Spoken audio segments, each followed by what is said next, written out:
Curtis's tackle was as close to perfect as it can be. Welcome to the Eddie and Jimmy podcast. I'm Eddie McGuire. That is Jimmy Bartel. How are you, Jim? Good to see you again, Ed. Good to see you, mate. Missed you the last couple of weeks. Yeah, I know. We spend so much time together, and then when we have a week off, it feels like we haven't seen each other for a long time. Was it 2 weeks? Because you did Hurdy the week before. I did. So we're back to the original cast today. Yep. Good on you, mate. Looking fit and well. Trying to be in the middle of winter. Some people treat it as a grind, but it's a chance to really accelerate. This is the time. When I was a young reporter, I'd get off the grog, I'd get myself fit, and as everyone started to hit the wall, this is where the big stories happen. This is where the coaches go, where the backroom revolts start to happen. The bit of takeover, the knock off the president, all that type of thing. That was the really interesting time of the year. Damien Hardwick calls it Big Boy Month. Very much so. We're going to have our Big Boy Month now. Well, we're going to get to him about his big boy comments as well. He might get a big boy fine. Maybe. He may well indeed. Or should we just listen to him rather than shoot the messenger? Thanks to Hyundai, you can do big things with the new Exio. So visit your local Hyundai dealer today. Great supporters of AFL football and sport in general. So thank you to everyone at Hyundai and particularly their electric vehicles. They've been working on these for over 20 odd years. So just sensational. And Fiji Airways. Now, I might contradict myself here, Jim. Yes. Good time to go away at the moment too, isn't it? During the bye. Visit FijiAirways.com to book your flight to Fiji and beyond. Fiji Airways, where happiness takes flight. And I always say, it's a great airline. You can fly into America, come back and have a couple of days in Fiji, get yourself right, no jet lag, back into Melbourne, Sydney or Brisbane, direct, and away you go. That's the way to travel. It sounds perfect. Working holidays, that's the way you say it. You can work, wink, wink, while you're there. But you can actually work. It's not a bad thing to do, If you actually go to America, fly straight in from Fiji, you can go to Vancouver, where the Aussies had the great win on the weekend, LA, and also into San Francisco. But also you can go to Honolulu if you want to have a real holiday. But if you're doing business and things over there and then the rest of the world opens up for you, coming back, have those couple of days in Fiji just to get rid of the jet lag. Brand new when you come back to Melbourne. Or Sydney or Brisbane for that matter. Right, let's have a look at round 14, Jim. This was the third of 5 mid-season bye rounds.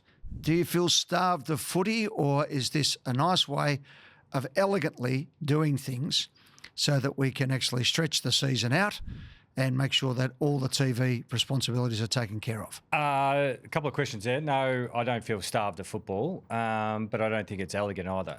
It'll be a total of 9 rounds this season with buys attached to it. And I think it was great that the AFL, when they've had the CEOs and the presidents, CEOs are coming up, but then, of course, the presidents before the Hall of Fame come with all your big ideas. Sounds like they've been listening to the Eddie and Jimmy podcast. Big ideas. I like that approach. And I floated an idea on 3AW a couple of weeks ago regarding how, and it's an idea and I want it picked apart. Like I'm not saying it's perfect at all, but how I'd address the season. And the first bit would be to address the mid-season bye period. And I know you've been big and very successful, of course, in your time at Collingwood with that standalone game, Collingwood and Sydney, and then all the other teams obviously played the previous round.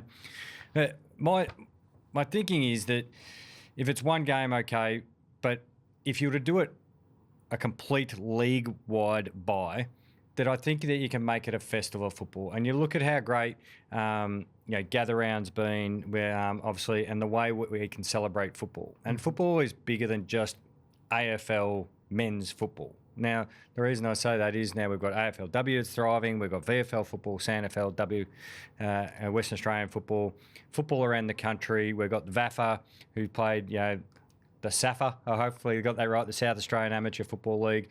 We're right in the middle of Talent League, Vic Metro, Vic Country, WA, all the under-18 national carnivals, under-16, and people are getting more and more invested in players coming through before they land at their AFL club. Okay, so what's your idea? So my idea is that we make that week a festival of football. And you and I have been big. Like, we've still got to support grassroots football and, some traditional heartlands as well as growing areas. So the encouragement would be community round, which actually means there's no round of football. So get back, buy your hot dog, buy your pie, your soft drink, your beer, whatever it may be, to your local football club.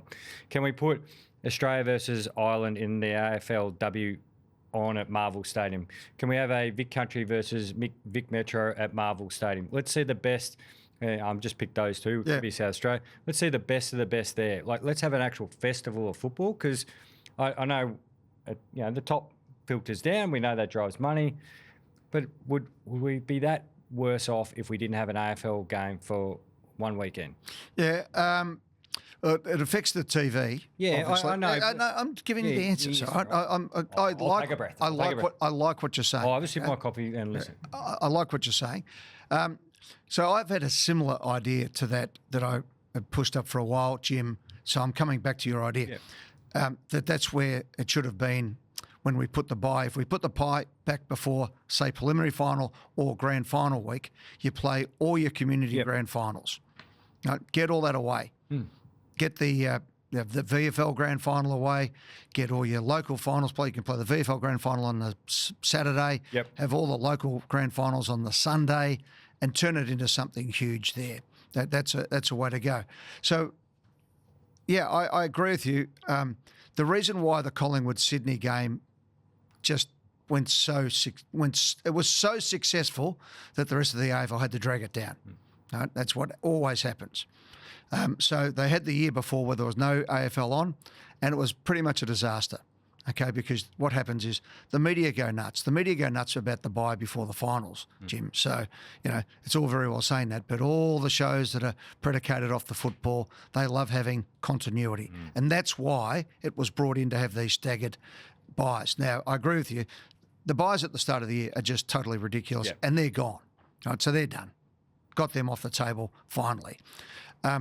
So I don't mind the buys in June necessarily to get to what they're trying to achieve. I really like your idea, though. Now, what we need to do is find the right home for it and work out where that is. Again, I would think if the AFL is, quote, the keeper of the code, and you know that I've been adamant that I've hated the way that the AFL just blew up the VFA. Yes, you've been strong on that. And that they were about to throw the VFL off TV earlier this year, and over the 10-year period, and I declare an interest because my organisation kept it on air. The Sandful and the Waffle were also nearly put to the sword as well. Now, had you had that, you wouldn't have had a Tasmanian team coming through that is building to the crescendo of being the AFL. You've got to be careful that it's not just about the pointy end. So I love the idea of having that situation. Now, don't forget, if you have it, Jim, some competitions can play their grand finals on a Friday night. You could play it at Marvel. You could play it at any of the grounds that have got the right facilities. There's all sorts of things you could do to turn this into a festival of football, and then that builds the atmosphere for a preliminary final weekend or a grand final weekend. I think that's not a bad idea now to separate those last 2 weeks of football. Now, it's going to be interesting because there is discussions, obviously, about what happens next year with the draw, because the sesquicentennial test is on in March, so that shifts the season back into almost traditional football time. At the other end, you've also still got the NFL that I'm sure is going to be announced for a second year, and whether or not it provides a roadblock. You've heard me say it before, I would love to see the AFL push it back into mid-October, have the grand final the second week, and get daylight saving, get the twilight grand final, or even a bit later if you wanted to, get clear air against rugby league, have the two preliminary finals up against the rugby league grand final, and build that whole situation up. And then, as part of that, what I would do if I was the AFL is I'd demand that the government move the holiday from the Friday to the Monday. Yeah, I think the Monday is better. Yeah. Now, they'll argue, but what about the grand final parade? I think we can still get the grand final parade away. Yeah. And going back to your point, I've always thought... Even better, I can tell we didn't have the grand final parade. Let me really blow people's minds up. You play the grand final on Sunday night, and you have the grand final parade on the Saturday, when everyone's got a day off. Ooh, that's not a bad idea. Including teachers, including everybody. You know, everyone come in. Just imagine that, Saturday, big parade, big celebrations. Sunday night, prime time, grand final, or Sunday twilight. Wouldn't that be something? Yeah. And then a day off the next day. And from a real footy sense, I've always preferred, we know, I'll start with that. From a footy sense, having a bye before the grand final mitigates the disaster where we could have a concussion, of course, ruling a player out, at least then they can still serve their 12 days and be available, because you want the best players playing in the grand final as well. But just back to your point of, TV shows will know what to talk about. We can be better than that. But going into a grand final, you can, because what you do is... Oh, no, I'm talking back to the mid-season. Back to the mid-season? Yeah, but of course they can. They survive now. I mean, they whinge and bitched and moaned, but they still got through the bye week before the finals. Yeah. But that's where all the negativity comes from. It's like the negativity for the Twilight Night Grand Final. A lot of that is because the papers want to be able to put their Sunday supplement out and get it to the presses early. And don't think that that's made up. That is absolutely legitimate. Oh, I know you've promulgated this. I have promulgated it, yes. I'm hitting the table promulgated. Anyway, that's an issue. But can we both agree that rolling 5 weeks of buys is too much? Too much. Yeah, totally. And we've got 9 rounds for the year. It's too much. Yeah. So we get rid of the ones at the start of the year, and we look at tightening up maybe in the June period. Yep. Okay. Because you can spread it over that period, because you've got Queen's birthday, so it stretches it out. Get it worked out over 3 rounds, but just roll it through a bit better. Yep, get all that. Can I ask you about your thoughts? There's some talk about the State of Origin, a couple of injuries that happened there. Again, where would you play it? Now, I'm going to stick with pre-season, but with the added incentive of this. The quarters were too long and the bench was too small. How many did they end up playing on the bench? I don't know. I think they played standard, didn't they, or close enough to it? I reckon it was a bit extended. Oh, extend it more. Yeah, okay. Yeah. And get everyone to play, and then have a week off before the season starts and get going. We need more content. And that type of content works. I mean, we're going to see Wednesday night, it's going to be 100,000 for the foreign code, if you like. Rugby League at the MCG. Can't wait to go and see it. Last game was absolutely spectacular. We need to do something with it. We can't just say no to everything all the time. Can't listen to every coach. Every week, a coach whinges about something, okay? You don't let coaches run your club. You don't let coaches run the competition, okay? Because they've got one job, win, right? That's why I have a commission. So... if it's not the period that it's currently in, what are our other options? So we're just thinking out loud here and on the run. So the other option is during that pre-grand final bye that... No, you can't. Too late. No one wants to play. They're all getting... No, I'm just trying... I'd rather... I think the only spot you can have it is where it is. Yeah. But just do it properly. Yeah, do it properly is always a good good plan. I mean, they sort of half-assed their way into it this year.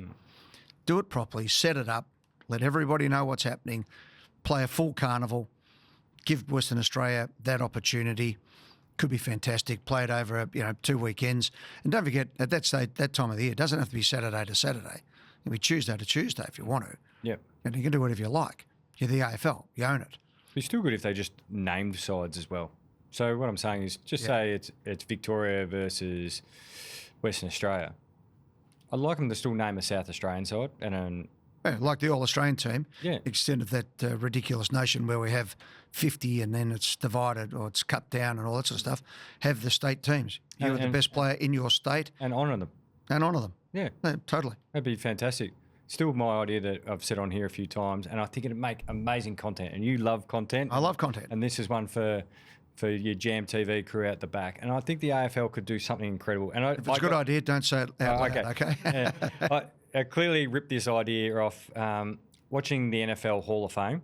Of course, they get a jacket when they go into the Hall of Fame. And there was some really special things done. So I'll use you and I, for example. You're currently in the Hall of Fame.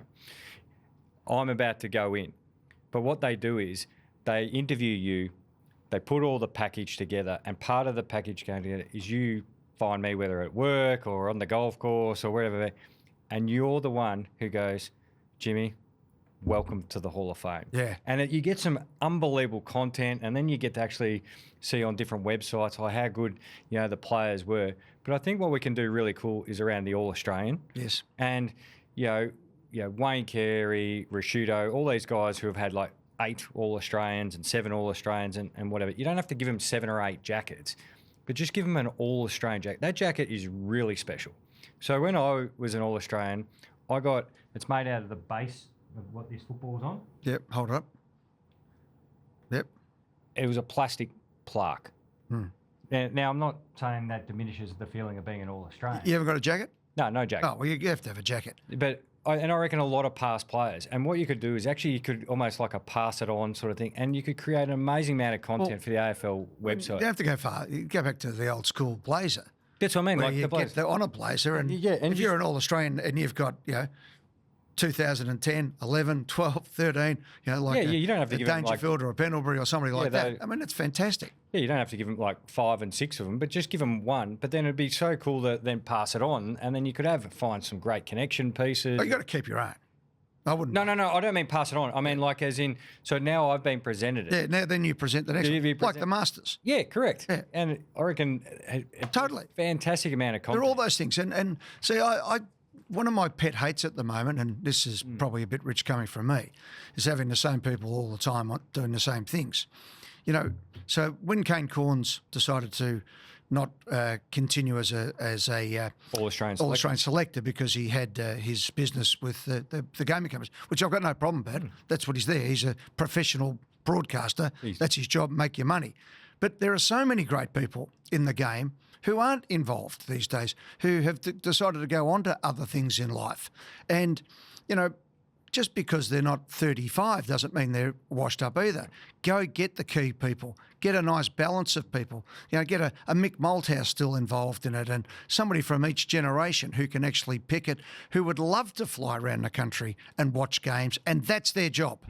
That's their job. You're the All-Australian selector. Yep. And it's an honour. And you can rotate it. Doesn't have to be the same every year, and do those great things. And I love what you're saying. The more content we have, there's players like, say, Gary Ablett Sr.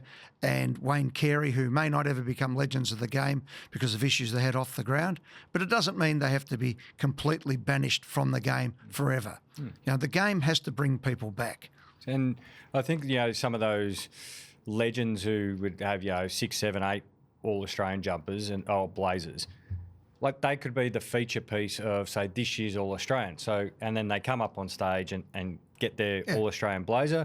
Others, who have got 1, 2 or 3, they can be part of the content. It'd be just so cool for all those past players to get a blazer. Okay, let's move on. I got sidetracked, sorry. No, you didn't get sidetracked. That's the whole idea of what we're talking about here.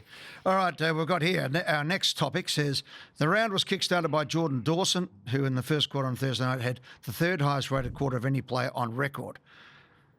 And is he single-handedly dragging the Crows back into town?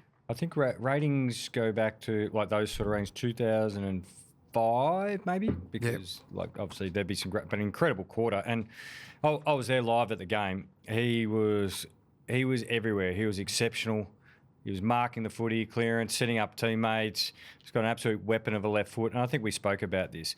Jordan Dawson already had the respect of the football public before, but he's just being elevated for what he's going through, which would be an incredibly difficult time for his family. So, and he's been a bit slightly out of sight, out of mind, hasn't he, from Sydney into Adelaide, as far as the Victorian focus. But when you watch him play and the way he kicks the ball and the way he goes for his marks and reads the play, he's a star. He's the best player in the competition at the moment, isn't he? Yeah, and the numbers, using the rating things, the numbers say that he's. I think he's. I mean, but Heaney's playing magnificent football. Awesome. Dacos has been playing great. I mean, there's so many good players around at the moment, which we need to celebrate a bit more. Can I implore my colleagues in the media? I don't want to hear about some bloke who can't get a kick being offered $1 million contract every 5 minutes. Let's start writing some stories about the blokes who are absolutely setting the game on fire, who are ripping stories. No bigger story than Jordan Dawson this year. Did you just Bomber Thompson, all of you? All of you. All of you. No, I understand why, but if I hear one more story about Jed Walters, can I hear a story about him getting a kick? Yeah. I want to hear stories about the guys getting kicks. Yeah. You'll be a good player, Jed Walter. Yeah, I know. He will be.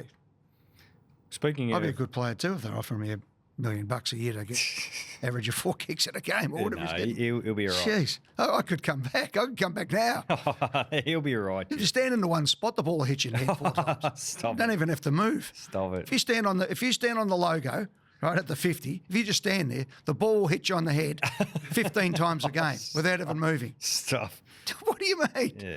You'd get 3. You would get leather poisoning these days. Well, I'm more so about the guys who don't register a tackle in a game. Oh.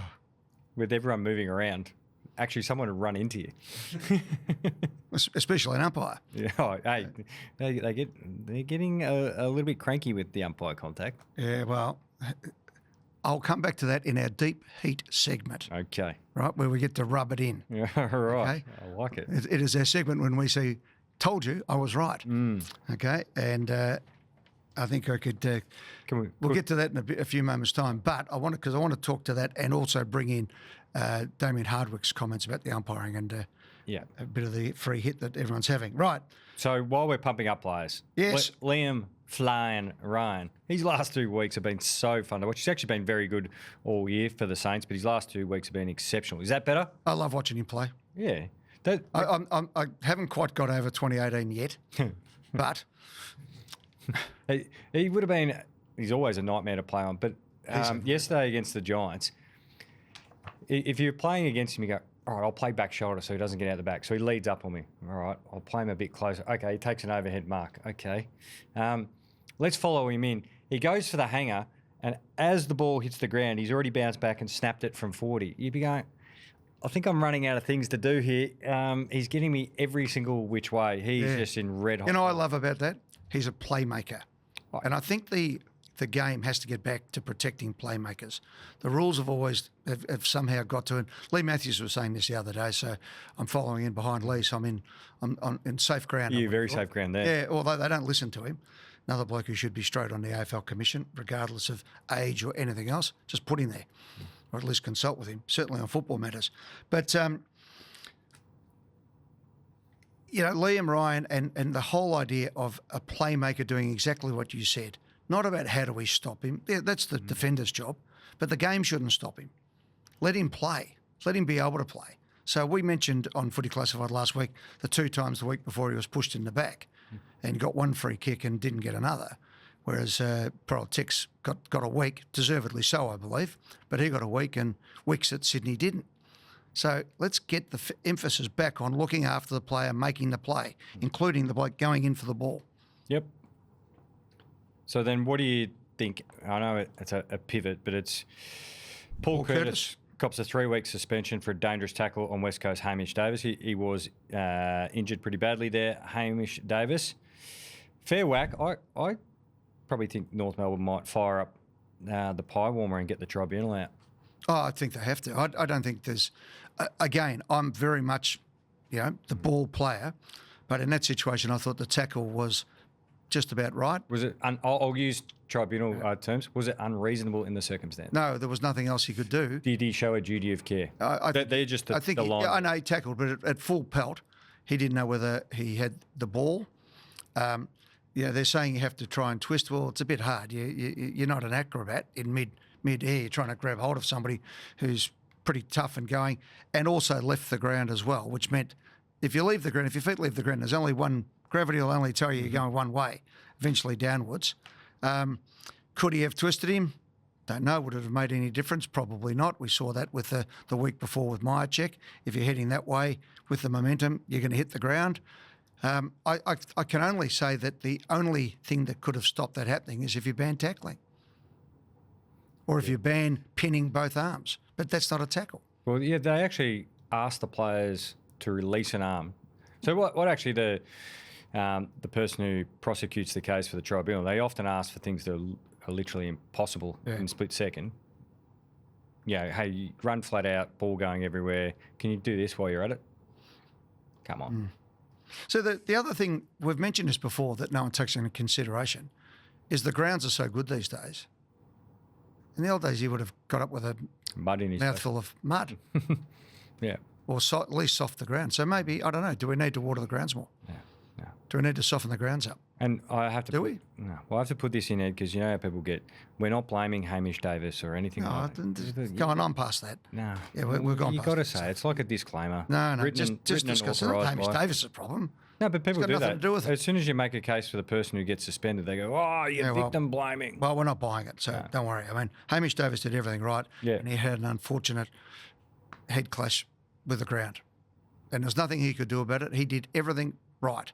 When I said his feet were off the ground, that wasn't because he was trying to. He was trying to get through a pack. Hey, do you know what? Did everything 100% right, and that's why Curtis's tackle was as close to perfect as it can be. Davis's, because you've got to make sure you get around the body these days, because if you go high, it's a free kick. I reckon this time last year, the AFL said into one of these things, hey, we need to review the matrix for Michael Christian because we can't keep having situations where it's either 3 weeks or no weeks. Yeah. And they haven't, they're still in this situation, which was the Billy Frampton Myercheck and now Paul Curtis, where they're sitting there going, well, we don't feel comfortable with him not getting suspension, so we've got to give him 3 weeks. But we know the reason why. The AFL have got to get to the position where they solve the legal imbroglio they have with concussion. Also add that first little table of football and non-football. Yeah, but also, the AFL are putting everybody up for 3 weeks, like they did last week with Frampton. Then the tribunal comes in, and that's an independent tribunal away from the AFL and not one that can be held accountable in a court of law down the track on a group action, class action for concussion. Right? So I understand what the tactics are. So I don't know. Do these things just go straight to the tribunal and we bypass the Michael Christian point of view? I don't know. All right, Melbourne, story of the year. Yep. Into the top 4, of course. We've got to wait for all these silly bye rounds to see where it actually lands. But I like the fact that some people from Melbourne have acknowledged the good work that Simon Goodwin has done in the past. The reason why you can play some attacking brand of football is they've got still some undertones of the defensive structures that they had in place. And that's what you can do is Luke Beveridge has been a magnificent coach for the Western Bulldogs. Brendan McCartney did do some good stuff in his short amount of time teaching contest. You know, the previous coach can build off the next coach, can build off and that can be many other examples like... Well, probably the best example is Paul Roos when he went to Melbourne. Yeah. Who went there and said, I don't care what the score is. I'm here for 2 years. I'm going to teach these blokes how to play football. It starts with defence. And he built that team, and the lessons learnt were handed on to Simon Goodwin. That's the whole idea of coaching. Yeah. The idea of, I think we also again get caught up in the it's a coach's team. No, your job here is to hand over the team as best you possibly can. Don't run it into the ground. Keep it going as best you possibly can. And I think that it's great. And I think Kingy has been unbelievable. He's been so good. He freed them up. They're playing with some dash and dare, and he encourages them to make mistakes. I tell you what I've liked about his coaching this year is when they have had a bad week, they've bounced back, which means he's coaching, he's got their minds right, and all the rest of it. Melbourne at the G is a fun place. How do you reckon Christian Petrarca's feeling today? Is all well in the Gold Coast? Well, he'd be feeling okay. Christian's form's pretty good. Yeah, his form's okay, but he left Melbourne to go and berserk. Yeah, but once you make your decision. Yeah, okay. No, I'm just saying I'm not drawing it saying that. Please let me underline that. I'm not saying because Christian went, Melbourne's better and Gold Coast aren't. Oliver's playing great footy for the Giants. They are. Yeah. Well, while we're talking about the Gold Coast Suns, but it's a different place. Hardwick and the Roman Colosseum. He did think it was the Russian Colosseum for a bit, but he got there. It. Yeah, he got there. He was particularly critical of umpiring on Friday night, suggesting umpires were being sucked in. Did you do this game? I did do this game. Right, you were there. You had a good look at it. Geelong won the free kick count 24-20. Yeah, don't worry about the count. Rory Sloane said it sets a really poor example for a lot of junior clubs who are struggling to get umpires just to field a game. That's regarding... Yep, I get all that from Rory as well, but this is the big league, okay? So you need to be able to be held accountable, okay? Now, having said that, if it's not fair and it's looking for an excuse when you've just been flogged by 40 points, then the AFL should pull him in today and roll up the newspaper and whack him over the nose with it. Yeah, it was classic. It was a bit of coach of, look over there while you don't look at my team's poor defensive effort again and poor effort away from the contest, which they've been battling with. Mind you, they're 7-6. What did you think of the umpiring? There were mistakes made. Well, so this is going to be the problem. Whatever comment I say, they're going to go, oh, you're just a former Geelong player. No, but you're not. I don't ask you that as a Geelong player. No, but that's... You're an expert. You watched it. Geelong won by 40-odd points. They got a couple wrong. And it did go the rub of the green to the Cats. The one on Jeremy Cameron where Oscar Adams went back with the flight. Yeah. the umpire's called front-on contact, and I get front-on contact. Probably doesn't get paid as often as it should. So the question comes back. They made The home ground advantage. but there's home ground advantages everywhere. I know that. I'm not. Don't get all defensive. I'm not Captain getting. Geelong. I just said He's trying to say he's not Geelong. Then he's fighting like he's no, Geelong. no. My it's not, point but is, it was like trying to play the Eagles in Subiaco. mate, at Collingwood, mate, there was never a free kick paid in front of the social club for 120 years. Yeah, I'm not getting defensive. I was just outlining like realities. Who coined voice of affirmation? Yeah. Which coach was that? That was a coach of a game out west, I think. Yeah, but it's been going on. That's Yeah, that's why you have. That's why making the same in point. soccer they used to give you 2 goals in the European Cup Oh, for the away goal rule, away because Yeah. they're so hard to come by. That's part of the game. But I'll come back to the umpiring and where I think it needs to happen when we get to deep heat. Okay, so just Jeez, you're teasing this beautifully. I am, yeah. World Cup scheduling.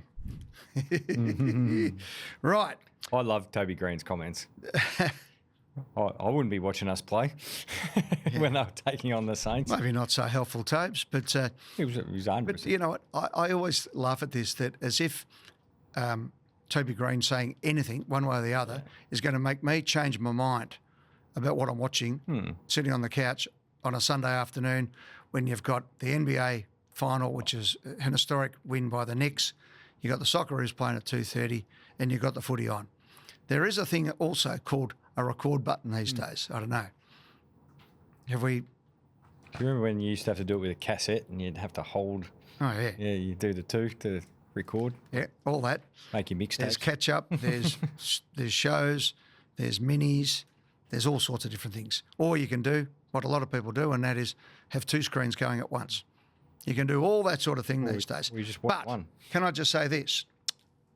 The AFL have been absolutely fantastic in bending over backwards over the years to placate sports.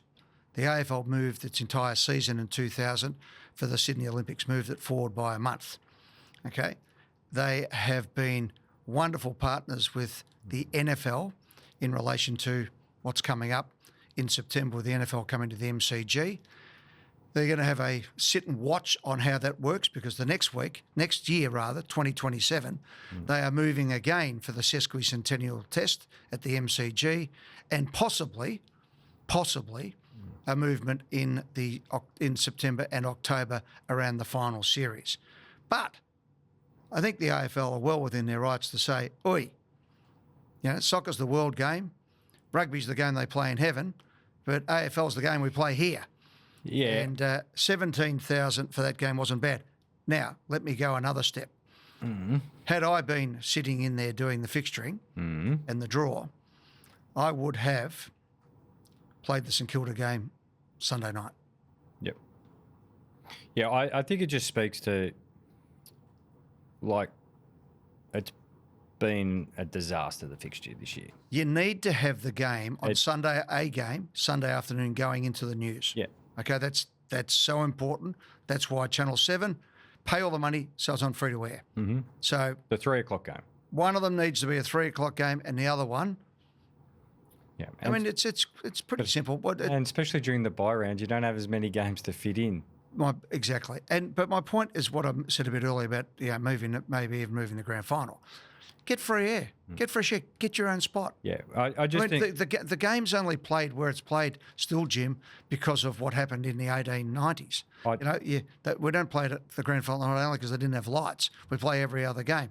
We play used to be April through to September because cricket had it from October through to March. Yeah, so I think what they should do this year is grab that fixture and frame it, and that's the template of how the worst possible fixture we've ever done in the history of the game, because I'll highlight the key issues, the areas. So we've had, as we've touched on, we've had nine bye rounds. We've had Friday night double headers that no one's requested, and they'll do gymnastics to give you ratings, sort of things on that.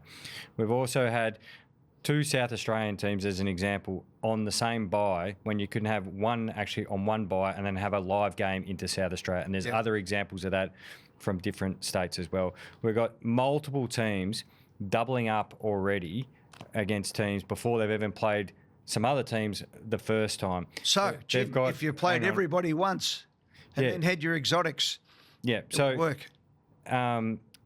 it's just been every single week there's been an issue. It kind of feels like they sent through the draft, like when it spat out of that machine from the guy in Canada, and they went, there you go, off it goes. And then now we're retrospectively going, hang on, what's going on there? What's going on there? What's happened here? I get it. It's never going to be perfect. Like, it is never, ever going to be perfect. And I do have some, some, I guess, considerations for the AFL. You're not going to nail it, but it has been, it's been But the horrible. days of, people will follow football and they won't follow, W ball or, GFL and all that sort of, terrible things that used to be said about the various, the bum sniffers and all that sort of stuff. No one's into that. I mean, I watched the NBA, I watched the Socceroos, I watched all the footy. I'm going to the State of Origin this week. Now, I'm lucky that's what I do for a living, so I've got the we opportunity to do consume so. sport. But if I wasn't going to the game, I'd be watching it on TV. I love it. The biggest story in the world today is a cage fight on the lawn at The White House. the White House. You know why? Because sport is exploding. In an AI world, the one thing that brings everybody together is world sport. You only have to look at what was going on in New York City yesterday with all the people. Do you reckon all those people really follow the NBA, or do they just follow the excitement of what it brings? Well, because it's the only true live reality TV. Like, actual reality TV is scripted. Yeah. So it's like, No, I've always said it's the greatest reality show there is. Yeah. But Jim, let me finish off my job as the fixturer at the AFL. Fixturing boss. Right? If I'd have looked at that and said, right, okay, why don't we play the St Kilda game? Now, you don't want to go too early on Sundays because you've got junior football going on everywhere, okay? But if you had that and you said, we're going to have a watch party for the Socceroos on the big screen, okay, you get Toby Green out the front, he can host it before the game, before or after, I don't know, whatever. But if you did something like that and you said, come here, have lunch, we'll put the big screens in all the facilities so you can come in, you're not going to miss it, finish your junior sports or whatever you're doing, come in, watch this, and then we'll play the game. When their game finishes, into the news. And then you play the game in Tassie, that can be on after that. That's what I mean. Like, I feel like it came through, ticked off it because there's some boxes. Like, hang on, let's just put it down and just actually let's try and pull it apart. Like, who's playing who? Where is it at? Let's go through the rounds. Even around, you highlighted around Grand Prix. What can we do there? Opening rounds, all that sort of stuff. 9 bye rounds. Hang on, we've got both Port Adelaide and Adelaide not playing football. And again, this happened for other states, but I'm just using that example. Yeah, no, that was the best example. Yeah. Oh, hang on. Yeah. Why don't we just have one of them playing this week and then one of them playing that week and play a home game? Keep it going. That's why I don't like the buys having nothing on. You got to keep people going and keep the competition happening. Anyway, there was an opportunity missed, but I can also understand the AFL saying we've got to run our competition. Yep. Umpire competition. You've been teasing this one throughout the podcast. Okay. All right. What do you say? What do I say is this: they're running around too much. The umpires stand still. Oh, you want the Year 10 PE teacher in the silky tracky pants? I do. Stuff, don't you? No, or the authoritative figure looking like they're running the game rather than wearing the unflattering PE attire that would get you, laughed at out of every gym. The idea of running around is great. They're fit, they're great athletes, they're wonderful, but they're all over the shop. We have boundary umpires running up and down. Don't need that to happen now because of the rule between the arcs. As I said, you put the 2 goal umpires in, they take care of that. You put the umpires and you just move across and you move up and you stand there. And when you're going to ball the ball up, you throw it a few metres in front of you. It's not a bounce anymore. That's why we got rid of the bounce. Instead, they're running back. Right? Now, this is not blaming the umpires. The players should get the hell out of the way. But if you're out of the way and you're standing still, then anybody who hits you, give them 4 weeks. Yep. Okay? Now, the one I'm talking about is Toby McMullen will get a fine today. Yes. So he's running through, The Giants, watching the plays over here. He's running through the corridor of the ground. He's watching his opponent. He's making the play. And an umpire goes, thump, straight across. Goes east-west as he's running north-south. Now, that umpire has got a duty of care to have a look around as well. Okay? But if he's not running across, why was he running across? There was an umpire over there. Stand still. Yeah. Stand off the ball. Can we get him in a grid or a diamond? That's what I'm saying. Yeah, because I was at Marvel the other night, the Dogs versus the Crows. It might have just been that one special case, so I'm happy to be wrong again. But there was another ball up in the middle of the ground. Yeah. And there was the umpire. So imagine they're all facing the interchange, and it's right in the middle, almost a secondary ball up. So the umpire balls the ball up and backed out the far way, going away from the interchange. But I looked actually at the ground. The umpire, imagine if you drew a line straight down the middle of the ground, going long ways, not width. So they've backed out to the far side. The umpire inside the 50 was on the far side. The umpire on the 50 was on the far side. And the only one who had sight on this side of the ground was another umpire down here. Yeah. But wouldn't it just be better? Well, they're balling up, and we just go like. Do you know how many times? diamond? Do you know how many times I've written and drawn on whiteboards? Maybe they're at doing AFL that. House. No, but I've done this at AFL House. I've written. The first time I did this was for Jeff Geishan, With the Geesh Unleash. right, at Harvey's restaurant, which hasn't existed for probably 15 years. There's an Harvey's on Fitzroy Street. No, there's the Harvey's. This was in South Yarra. Yeah. It was great. Darling Street. Great place it was. Anyway, and with him and Tony Peake, the late Tony Peake was there. Right? And it's exactly what you're saying. Stay in a grid formation. Be a kick or half a kick off the ball. And as the ball comes across, you do that. And as it goes up, you do that. It's probably more like that. It's more of an equilateral. Yeah. So your description of a diamond is a bit more apt. And always the ball is coming to you. You don't have to run. You basically patrol an area of 40 metres at most, and the ball goes up and down. And as I've always said, if the goal umpires were umpires, makes it even easier. Yeah. Anyway, I what apologise if they're already doing that, but that's just what I saw a couple of times. No, I think they've doing it. I think they've done it a lot better this year. Yeah. But at the moment, we've got a problem, and I think the solution they're trying to get to, i.e., fining blokes, is not making it work. And I come back to your point, or was it you or Jimmy Hurd who said it last Probably week? heard you. Yeah, well, I think you might have said it at some stage as well. But if you're going to fine a club, you find that the only way this is going to work is if you take it off the soft cap. Right? You've got to find the football department. Right? Then the coach says, don't stand there, we'll come up with a different plan. Yeah. Because if you find the club, what they do is when they put in their P&Ls... Well, there's no point fining and then- Gold Coast, is there? and they ask for their yearly distribution. Say if you need $20 million, you go, well, you've been fined 50. Hey, we need 20 million and 50. Well, Thank you. If they're finding the Gold Coast, the AFL's taking it one hand and giving it back and then giving it back again. That's good so business. that's got to either come off the player and the coaching department. Your Pies are in danger of this too, and the Bulldogs as well for umpire contact. A number of clubs are. Yeah, well, again, it depends what the contact is, I suppose, isn't it, or the context of it. So I wouldn't be putting McMullen up as one of those. That was that wasn't McMullen looking or using a shield or anything else. That was an accident that happened with too many people running in different directions, and an Exocet missile coming out of nowhere that cleaned him up, or nearly got him. Luckily, he averted it at the last second. You did. Right. That's my rub it in, by the way, because I've been saying this all year. Okay. I've been DP. saying the position the umpires for the best part of 25 years now, I reckon. DP 's So such a- deep heat. Such a good smell in it. Yeah. You know what we should do? What? We should find out the people who aren't making these decisions and put the deep heat in their jocks. Right? Jeez. That might be the fine. Don't worry about 20,000. You get the deep heat in your jocks at footy. Although the cool stuff might be bad on a hot day. Tell me about this ice gel. Do you know? Yeah, I've actually used that, and that is not a promo. That's not just, I know a certain newspaper Stop gets... apologising for yourself. All No, because I know there's a certain newspaper for when you represent a brand, they get real hot under the collar. Who's that? Just a certain newspaper. Say it. No, it's all right. There's not too many to filter your way through. I actually use that because I have my left foot gets a bit crook at times because that was an injury. I had navicular stress fractures and things like that. I went and bought that out of my own pocket and I used it and it was fantastic. I got it in my car. I can prove it. Yeah, okay. I'll try, but I believe you. Don't fight me on this one. You're fighting hard on your credibility today, mate. Yeah. Take it for granted we like you and we think you're an honourable person. I like you too, Ed. Until such time. My rub it in, of course, because this is my first crack, so I didn't actually last week. So it's a retrospective one, and I did this with James Hurd regarding, it's a very football one.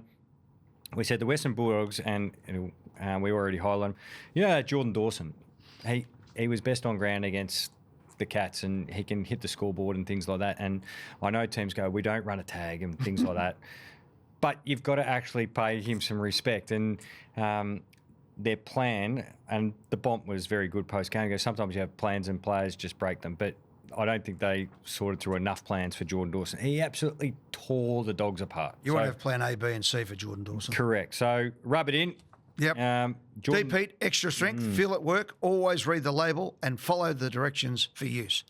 And that usually means don't put it in someone's jocks. Yeah. Okay. Put the icy one in if you're going to do. All right. Bartel Medal.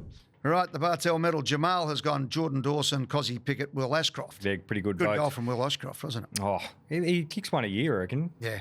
You know what I liked about that? What? He went for it. Yeah, of course. Absolutely. He's all class. Plenty of blokes for the one vote. Is there ever? Yeah, but do you know what happens at the end What of the happens year? on a non-bye weekend? It's like reading out the roll. That's okay. I end up nailing it towards the end of the year. That's why I do it. It adds up. Right. Plenty of guys. McAndrew and Laird. Noah Anderson was Gold Coast best easily.